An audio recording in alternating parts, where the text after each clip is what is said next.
Today we are going to learn a new chapter from the textbook of history, chapter 10. The name of the chapter is New Empires and Kingdoms. New Empires and Kingdoms. Empire mean larger kingdoms. Empires mean larger kingdoms. A group of nations together is known as empires. So new empires and kingdoms. So kingdom means a country or state or territory ruled by a king or queen is known as kingdoms. A country, state or territory ruled by a king or queen is known as kingdom. So new empires and kingdoms. So larger kingdom is known as empires or group of nations is known as empires. So new empires and kingdoms. And already you studied that Samudragupta was a famous ruler of a dynasty known as the Gupta. So Samudragupta was a famous ruler of the which dynasty? Gupta dynasty. Samudragupta was a famous ruler of a dynasty known as the Guptas. And what is meant by dynasty? The members of the same family become the ruler one by one after another, then that family is known as a dynasty. So many dynasties are there. Gupta dynasty, Maurya dynasty, then Mughal dynasty, so many are there. So Samudragupta was a famous ruler in the Gupta dynasty. So this Samudragupta, from a long inscription, actually a poem in Sanskrit composed by his court poet Harisena nearly 1700 years ago. So Samudragupta, from a long inscription, actually a poem in Sanskrit. That inscription means writing on relatively hard surface such as a stone or metal. That is known as inscription. Writings on relatively hard surface such as stone or metal is known as inscription. So this inscription actually a poem in Sanskrit, and it is composed by whom? It is composed by Harisena.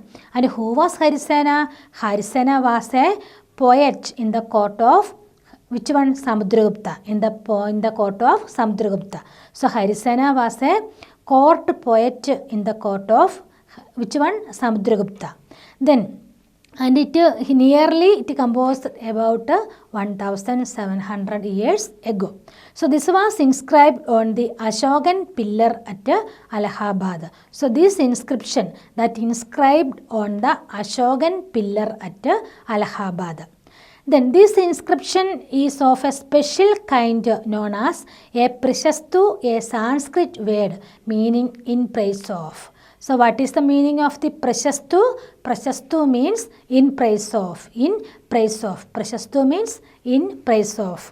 And so this Prashastu, this inscription is a special kind. It is known as Prashastu. Then Samudragupta's Prashasti. Samudragupta's Prashasti. So the poet praised the king in glowing terms. The poet, which poet? Harisena. So Harisena praised the king, praised the Samudragupta in glowing terms as a warrior, as a king, and who won victories in battle, who was learned and the best of poet. So he praised, the Harisena praised the Samudragupta in that Prashasti. And which are the words used by the Harisena for praising Samudragupta? Which one? As a warrior, then as a king, and then the best poet, one of the best poets. And he is also described as equal to the gods. Harisena described in that inscription, Samudragupta was actually as equal to the gods. So this Prashasti was composed in very long sentences. So Harisena describes 4 different kind of rulers and tell us about Samudragupta's policies towards them. So Harisena describes in that inscription 4 different kind of rulers. 4 different kind of rulers. Which are they? First one is Aryavarta. So an area of the subcontinent was called Aryavarta. An area of the subcontinent was known as Aryavarta. So the rulers of Aryavarta, and there were 9 rulers who were uprooted and their kingdoms were made a part of Samudragupta's empire. So first kind of ruler is Aryavarta. Aryavarta. The next one, the rulers of Dachinapada. Next one, the rulers of Dachinapada. The rulers of Dachinapada. The next one, the inner circle of neighboring states. The inner circle of neighboring states including Assam, coastal Bengal, Nepal and a number of Gena Sangam in the northwest part of the subcontinent. So the inner circle of neighboring states including Assam, coastal Bengal, Nepal and a number of Gena Sangams. The last one, the rulers of the outlying areas. The rulers of the outlying areas. So these are the 4 different kind of the rulers. And these areas and all marked in different colors in that map. So the Aryavarta, that is shaded in green color, and the Dachinapada, that marked in which color? That marked in dot, red dot mark, and then neighboring states, and that is marked in the purple color on that map, and another one is outlying areas, that is in blue color. So Aryavarta, that marked in green color on that map, then which is given in the next page of that chapter. So Aryavarta, that marked in green color areas, then Dachinapada, that marked which color? With a red dot on that map. Then next neighboring states, that marked with which color? That marked with the purple color. Then the rulers of the outlying areas, that marked with the blue color. So these are the areas of 4 different kind of the rulers. These are the areas of 4 different kind of rulers. Next is genealogies. Genealogy. So the account of descent from ancestors is called genealogy. So the account of descent from ancestors is called genealogy. So the study of families, family history and the tracing of their lineage is including this genealogy. So most prashastis also mention the ancestors of the ruler. So most prashastis also mention the ancestors of the ruler. And this one mentions Samudragupta's great-grandfather, grandfather, father and mother. That is known as genealogy. So his mother Kumara Devi belonged to the Licchavi Ghana. And while his father Chandragupta was the first ruler of the Gupta dynasty to adopt the grand title of Maharaja Adiraja. Okay, Maharaja Adiraja. So a title that Samudragupta also used. So this title was also used by the Samudragupta.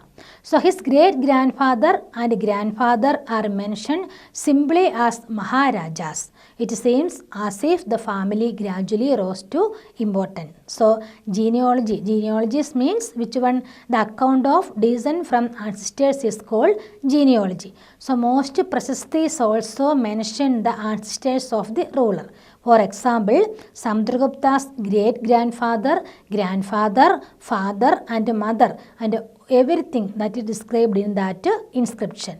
And in this prashasti of Samudragupta, they are described about Samudragupta's grandfather, father and mother, great-grandfather, everything. So his mother, what was the name of the Samudragupta's mother? Kumara Devi.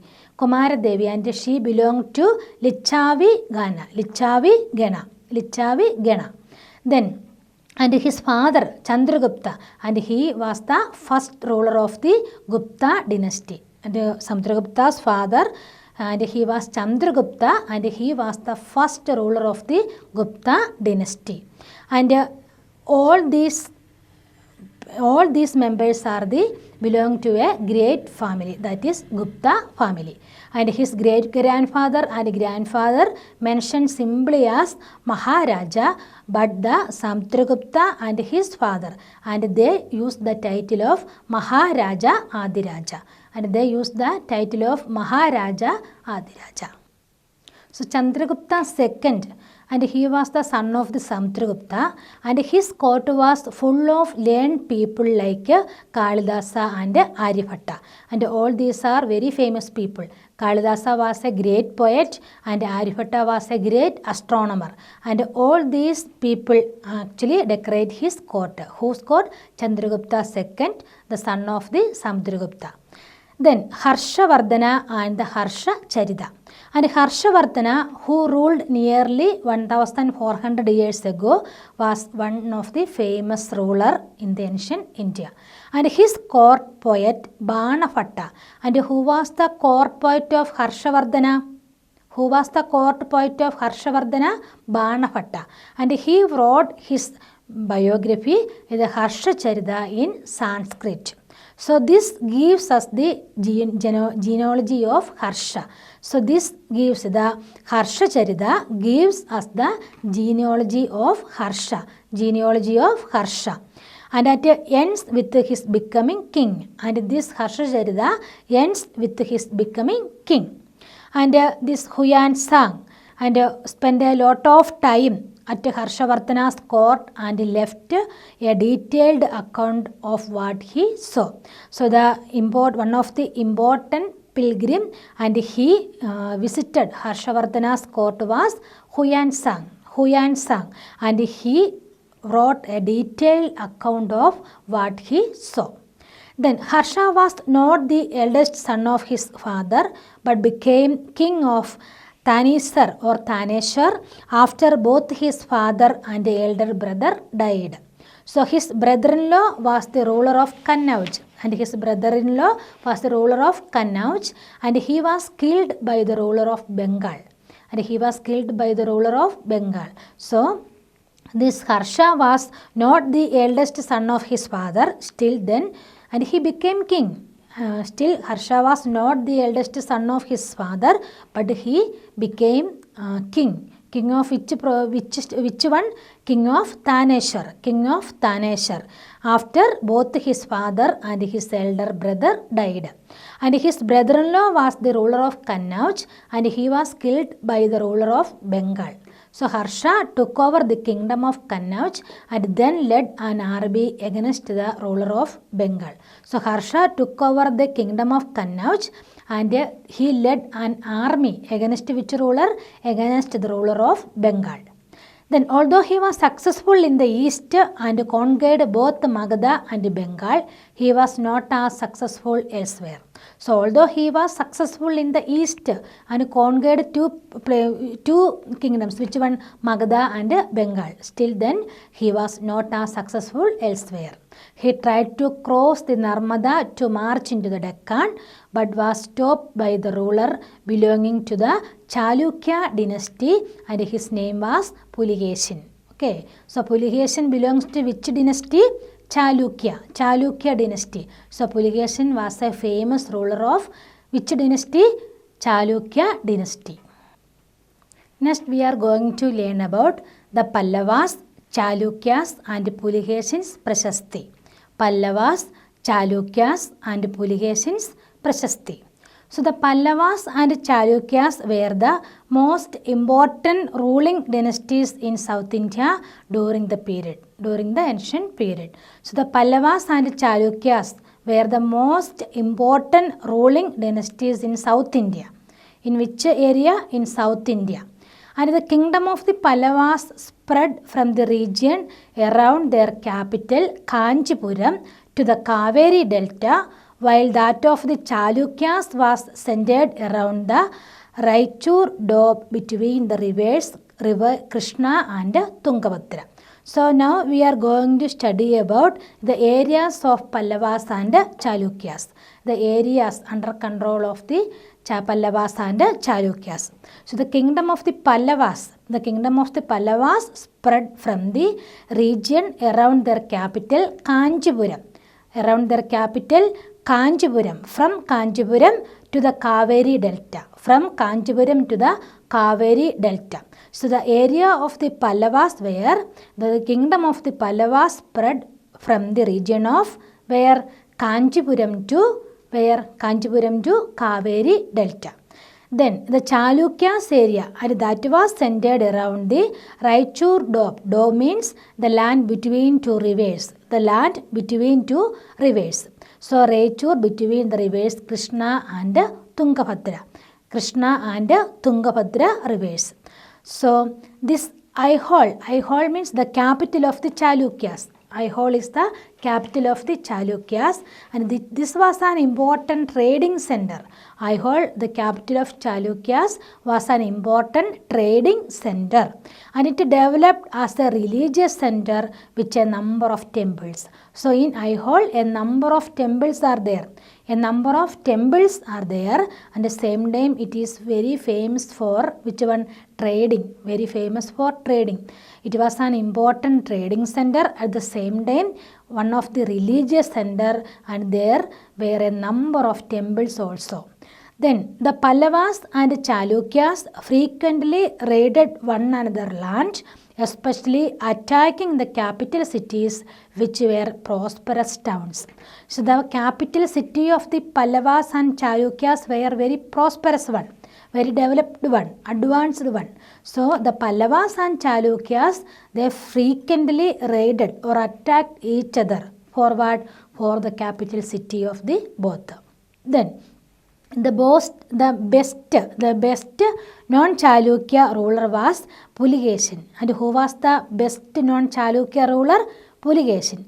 This Puligation second, and we already know that from a Prashasti composed by his court poet Ravikridi. And he was one of the famous court poet of Puligation second, and he wrote one Prashasti about Puligation second. And this tells us which one and his ancestors, Puligation's ancestors, who are traced back through 4 generations from father to son. And this Prashasti about the Puligation second, and which was wrote by whom? Ravikridi. And this Prashasti told to us which one and who are traced, and his ancestors, the Puligation's ancestors, Puligation second and his ancestors traced back 4 generations, through 4 generations from father to son. And Puligation evidently got the kingdom from his uncle. And Puligation evidently got, and he got the kingdom from whom? From his uncle. And according to Ravikridi, he led expeditions along both the west and the east coast. So according to that Prashasti written by the which one? Ravikridi, and he, the Puligation second, expeditions, he extended the area both to the west and the east coast. So besides, he checked the advance of Harsha, and there is an interesting play of words in the poem. And what was the meaning of Harsha? Harsha means happiness. And Harsha means happiness. So the poet says that after this defeat, Harsha was no longer Harsha. Harsha was no longer Harsha means Harsha was no longer happiness. And Puligation also attacked the Pallava king who took shelter behind the walls of Kanchipuram. So Puligation second attacked the Pallava king and who took shelter behind the walls of Kanchipuram. And the Pallavas took shelter behind the walls of Kanchipuram.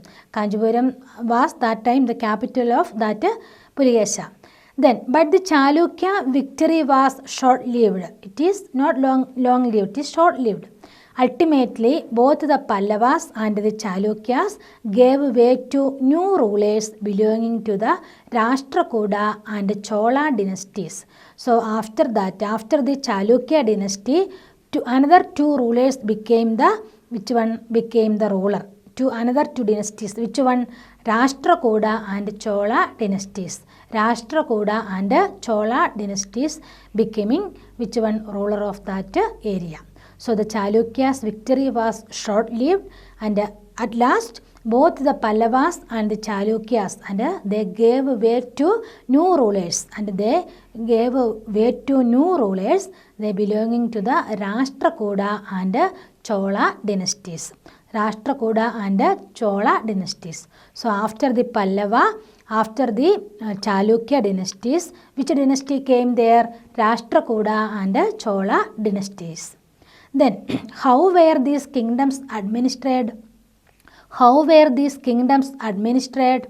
So, as in the case of the earlier kings, land revenue remained important for these rulers. Land revenue, very important. Land revenue remained important for these rulers. And the village remained the basic unit of administration. So, which was the basic unit of that administration? The village. So, land revenue was very important. At the same time, the village remained the basic unit of administration. Village was the basic unit of administration. So, there were some new development also happened. So, kings adopted a number of steps to win the support of men who were powerful either economically or socially, or because of their political and military strength. So, some people, some men are very powerful, maybe economically or socially or politically or military strength. Anyway, kings need their support. So, there were some new development took place. The kings adopted a number of steps to win the support of men. And the king needed support of the men. For that, the king do so many important things. Which was that some important administrative posts were now hereditary. So, some important administrative posts were now hereditary. So, some examples are given there. The kings adopted a number of steps. The kings adopted a number of steps to win the support of men and who were powerful economically, socially, politically or military strength. Anyway, the kings adopted a number of steps to win the support of the men. And which are the steps? Some examples are given there. First one, some important administrative posts were now hereditary. This means that sons succeeded fathers to this post. So, sons succeeded the fathers to this post. So, some important administrative posts were now hereditary. Then, sometimes one person held many offices. And sometimes one person held many offices. And there is given some examples also, Harshavardhana's and another one also given there. Then, besides the important men probably had a say in local administration. So, some important men probably had a say in local administration. So, these are the some examples of the steps adopted by the kings for what? For to win the support of the men, those who are economically, socially, politically or military strengthened ones. So, which are the steps? For examples, some important administrative posts were hereditary, became now hereditary. Then, one person held many offices. One person held many offices. Then, the important men probably had a say in local administration. Some important men probably had a say in local administration. These are the some instances of or some examples of the steps adopted by the king for the support of the men. So, these policies were reasonably effective, and these policies were effective one. But sooner or later, some of these powerful men grew strong enough to set up independent kingdoms. So, these men, which one? Those who were economically, socially, politically or military strengthened ones, and they one became more powerful than the king. And they, what they do? They set up independent kingdoms. So, these policies of the kings that were reasonably effective one, but after some time, some of these powerful men grew strong enough to set up independent kingdoms. So next one, a new kind of army. A new kind of army. So earlier rulers, some of these rulers maintained a well-organized army. So like earlier rulers, these kings also maintained a well-organized army. A well-organized army. So how it was become a well-organized army? Because here with elephants, chariots, cavalry and foot soldiers also. Cavalry means soldiers who fought on horseback. Soldiers who fought on horseback is known as cavalry. So these armies including which one? Elephants, chariots, cavalry and foot soldiers.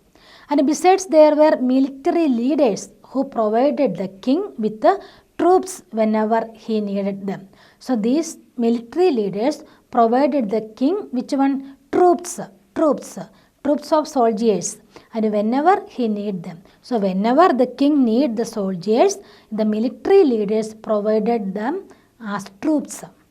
Then they were not paid regular salaries, and instead some of them received grants of land. They didn't get the regular salary. Instead of that they got which one? Grants of land. Then they collected revenue from the land and used this to maintain soldiers and horses and provide equipment for warfare. So they collected, these leaders, the military leaders collected revenue from the land and used this to maintain soldiers and horses and provide equipment for warfare. So these men were known as Samantas. And who were known as Samantas? The military leaders are known as Samantas. And whenever the ruler was weak, Samantas tried to become independent. So whenever the ruler was weak, Samantas tried to become independent. So Samantas are the military leaders. So the king maintained a well-organized army. Including elephants, chariots, cavalry and foot soldiers. And whenever the king need, the military leaders known as the Samantas gave which one? Troops. And whenever the kings needed soldiers, the military leaders gave which one? Troops. Troops means which one? The people, they are ready to do any work to the protecting their kingdom like soldiers. And they were not paid regular salaries, but they get which one? They were not paid regular salaries, but instead of that some of them received which one? Grants of land. And they collected revenue from the land. They collected, the Samantas or the military leaders collected land tax or revenue from the land, and they used this money for what? For maintain the soldiers and horses and provide equipment for warfare. And these Samantas, these men are known as Samantas, and whenever the ruler was weak, these Samantas tried to become independent. Then assemblies in the southern kingdom. So the inscriptions of the Pallavas mention a number of local assemblies. So the inscriptions of the Pallavas inscriptions mentioned a number of local assemblies, and these include the Sabha, which was an assembly of Brahmin landowners. So what was Sabha? Sabha was an assembly of Brahmin landowners.